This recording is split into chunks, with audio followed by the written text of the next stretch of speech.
95% of leaders think they're self-aware, but only 10% actually are.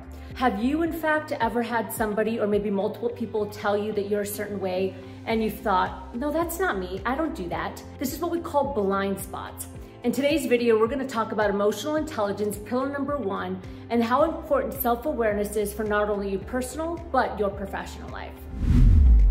Hi everyone, my name is Natalina Nastradine. I'm the CEO and founder of Rise Up For You, and welcome to Rise Up For You TV. Today we're going to talk about the importance of self-awareness as it relates to emotional and social intelligence, and how self-awareness can impact you as a leader and as a professional in the workplace. In fact, it even helps you personally.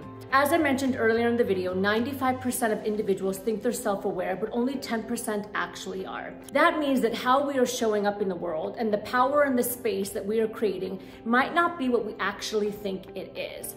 Perhaps you've had team members or even family tell you in the past that you act a certain way, and in your brain you think that that's not you at all, but then you hear it again and again and again, and you realize that maybe you do have a blind spot.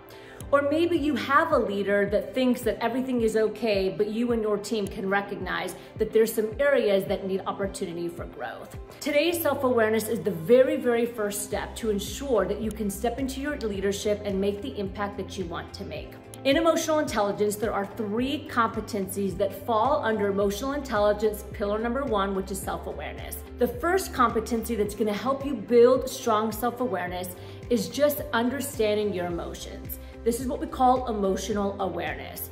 So oftentimes as individuals, we might not be able to identify or find the language for the emotions and the feelings that we have. Emotional awareness helps you understand what is the emotion that you're feeling in a situation, where do you feel it, and define the feeling so that you can communicate on a different level. Think about this. Have you ever had a team member come up to you and say, I'm angry? What's the first question that comes to your mind when they say that? Probably, why are you angry? But now if a team member or even yourself can say, I'm frustrated, I feel unseen, I feel unheard, and I'm constantly interrupted in meetings, and I feel frustrated and upset because of this, you have a lot more information to support that team member. Emotional awareness helps you not only understand the feeling, but also put language to the feeling so that you can communicate on a whole new level. I know for myself, whenever I feel an emotion, I typically feel it in my shoulders. That's where I feel a lot of stress, or maybe frustration is up on my shoulders. And sometimes I even feel it right in my throat. So where do you feel the majority of your emotions? Competency number 2 is exactly what we're talking about. It's accurate self-assessment. So the way that you see yourself, do others see you the same way? Here at Rise Up For You, we love to assess all of our clients so that they can understand if their perception of themselves is actually true. Every one of our clients will take a 360 emotional intelligence assessment. Now, would you believe me if I tell you that most individuals rate themselves quite high? For the most part in the 80, 90, and even 100% when it comes to different competencies. But when we ask their team, most of the time those scores can range anywhere between 40 to 70%. So their perception of themselves often is overinflated and their team sees them completely different. This is completely okay. This is what we call blind spots. We all have them. Because we exist in our own skin, we're not able to see truly what our strengths and our weaknesses are, and therefore we need to provide and get feedback, do assessments constantly, and have conscious conversations with people we trust so that we understand how we are showing up.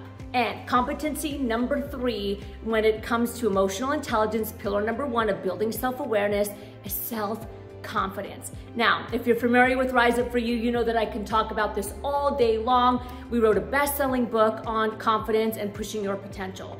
That's right, self-confidence is a part of emotional intelligence. It's actually a part of the very first pillar, which is self-awareness. And this is all about your belief within yourself, trusting yourself, believing that you can do it, despite any external validation or factors. That means that your degree, your certifications, your job title, your money, all the things that you accumulate externally are not dependent and do not define who you are. That self-confidence is that inner belief that you are enough. It's the growth mindset that you can learn. It's understanding that even if you make a mistake and that you're not perfect, that doesn't define your worth and your ability to move forward and take action and be successful. So as you can see, self-awareness and building self-awareness, it's not easy. And that's okay. That's why we're here to help you. So today, start by building your self-awareness. And I would say that first step is trying to identify if you have any blind spots. Find 2 or 3 friends, send them a text message, and just simply ask them, what's one thing you see about me that you think I can't see in myself?